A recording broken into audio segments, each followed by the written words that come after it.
G'day everyone, welcome back to the channel. In this video I wanted to talk to you all about the 10 things that I think you need to know before you head off in your motorhome or camper van. Before you go chasing sunsets and beautiful scenic views, these are the points that I think everyone should be aware of. The first one, fairly plain and simple, but it's something that we all need to consider, and that is when you're going away in a little motorhome or camper van, I think it's a good idea just to remember to take everything that you need, but not necessarily everything that you want. Things like tools are very important. Clothes, that's the second thing I wanted to talk about.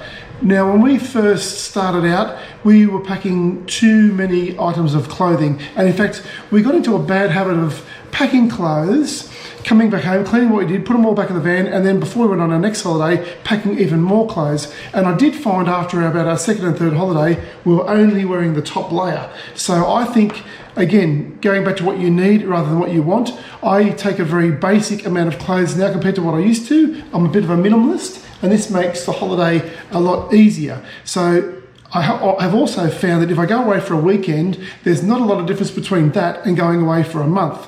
I generally wear the same 3 or 4 items of clothing and generally take 4 or 5 pairs of undies, a couple of pairs of shorts, 3 or 4 t-shirts, a couple of good going out shorts, a pair of jeans and a nice warm jacket. I think it's also good, even on a summer holiday, to pack some winter clothes, and on a winter holiday to pack some summer clothes because the weather can vary a bit. As well as that, there's cooking gear. Now, when we first got our van, we were very excited and we bought ourselves a nice little barbecue, which is really cool. We also bought things like slow cookers, air fryers, induction cookers, thermomixers, and blenders and sandwich makers. And I found we went away and there's barely any room in the cupboard. And we took all these things, but basically coming back after a month's holiday, I found that we used our little Weber barbecue a lot. We also cooked inside on the hot plates if it was raining and the weather was dodgy. As far as slow cookers and air fryers and induction cookers, we didn't really use them. It was just nice to have, but I have found that it's always better to cut back and you still get the job done without them. Okay, point number 2 is basically plan your trip. Work out how far it is to your next destination, how many kilometers you need to be doing, whether you need fuel or not, where you'll stop for fuel if you need to stop for fuel. Also take into account that you may be held up in traffic jams. You also need rest stops, lunch stops, pit stops, and anything else. I've always noticed if Google Earth says that it's a 6-hour drive, it always ends up being about a 7 to 8 hour drive because you always stop for fuel, stop for rest, a stretch, a toilet stop, a bit of a stop for lunch, and that's always good. Stop, revive, survive, and stay safe on the roads. Okay, point number 3 is calculate your expenses. Fuel, food, and accommodation, all that up. And I have to admit that every time we go away on holiday, so I've come back and think, oh, geez, I didn't think we'd spend that much. Just as an example, we're planning a trip over to Perth from the East Coast to the West Coast early next year. And I know that for every 1,000 kilometres we do in our van, it's roughly $200 to $250 per tank. And I know it's 4,000 Ks over to Perth, but we're not going in a straight line. So we're probably doing about 5,000 Ks, so 10,000 Ks. We look at probably spending about $3,000 on fuel. And if you're not prepared for it, it can be a bit of a shock. And I also know that as you go into more remote parts of Australia, fuel prices go up because it's more remote for the tanker drivers to get there. So I know over in the middle of Australia, sometimes you're paying $3 a litre for fuel, whereas over here on the East Coast, close to the main cities, you're paying $2. So factor that into the equation. Also food, the food that you pack, the grocery shopping that you do.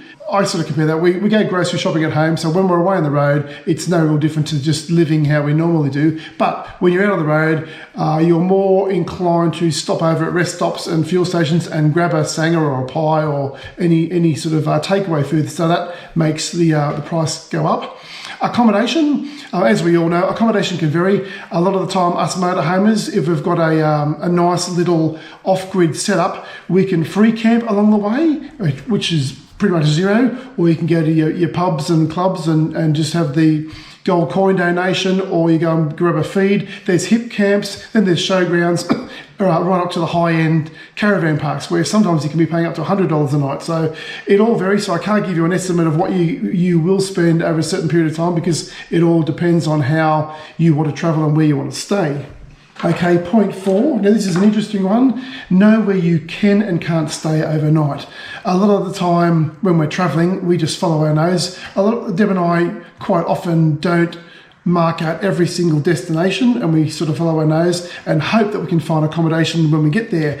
Every now and again, however, we have been caught out and we're forced to stay in a rest area or on the side of the road or down near a beach. Now, we do use a few apps on our phone. I use Wikicamps a lot, but we also follow our nose and we pull up at rest stops or on the side of the road, and I do look out and see what the condition of the place is like. If we pull up and we see broken beer bottles and burnt out campfires and rubbish everywhere, to me that's an indication that it could be a bit of a problem zone, so we generally move on from those. A lot of the time if we pull up and it's a nice, clean, quiet area. If it's near houses or near shops, especially if it's beside a river or beach, we'll pull up there, and naturally common sense prevails. I pull up there late at night. We make bugger all noise. We don't leave any mess. In fact, if there is a bit of mess around, we leave the place cleaner than we expected, and we drive off without making a fuss. If you pull up and there's other vans there and it's quiet, I'll generally pull up. You feel safe in numbers, but if you pull up and there's a few other vans there and there's beer drinking and loud music and roaring fires going, we generally move on. I was driving home from the North Coast one time there, and there was a thunderstorm happening in Sydney, and just before we got to Sydney, I knew that it was going to be hailing down there. So we pulled up at a little spot just north of Newcastle on the side of the road. Once again, it wasn't a designated rest stop, but we'd been driving for about 4 or 5 hours. There was a massive storm coming. We pulled over on the side of a river. Even though I knew it wasn't a designated camp spot, I thought the driver, reviver, survivor thing is more important. Once again, pulled up there, made no noise, left no mess, and left quietly the next morning. And another thing I also consider is don't park in a spot that's going to be needed by other road users in the morning when you do wake up, like boat ramps or harbours or anything like that. Make sure you're out of the way so that if any morning traffic does come by, you're not going to be annoying to anyone. Okay, point number 6. Secure everything before you drive off. I've failed at this a few times, but you don't want flying fry pans or busted shampoo bottles rolling around the floor while you're driving off. Especially too, I've found when you're driving off, quite often you haven't got a spot to pull over, and these things will slide and bash around the floor until you can pull over and fix them. So it's a good idea, just have a little walk around and make sure all your doors are shut, all your cupboards are closed. Anything that closes and locks, make sure it is, and you'll save yourself that drama when you're driving down the road. Okay, point number 7, and this kind of relates to my previous point, and that is to have checklists.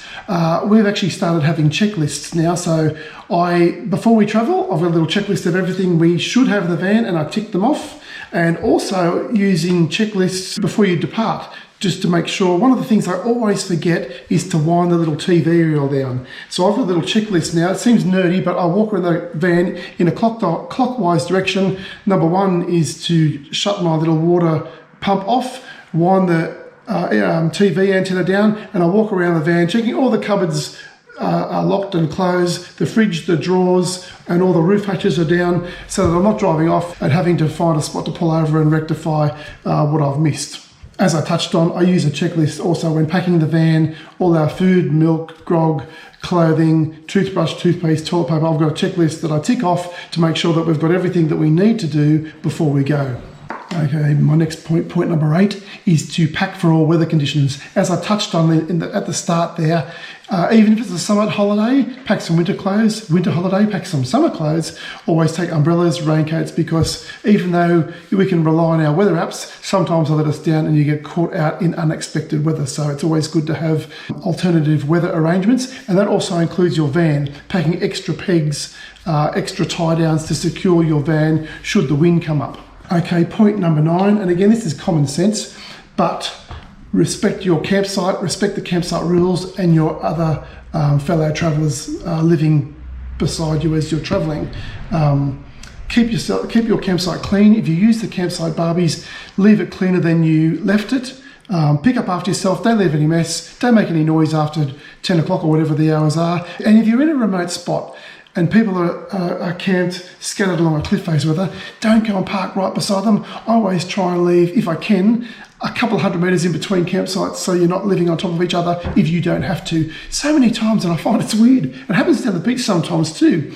You'll be lying on your towel on the beach and a family will come up and sit right beside you. And it's the same with caravan parks. It's funny, you can have all this vacant space and you see a caravan coming down the road, and it almost creeps me out. You'll see them drive right up and park beside you and you're thinking, oh, what's going on here? I almost feel like I'm the one that has to pack up and move because there's this creepy couple right beside us when there's hundreds and hundreds of metres around us that they could have parked. So yeah, don't be that guy. I feel a bit awkward when I see that guy park up right beside us. So yeah, that's one thing that I'm not really a fan of.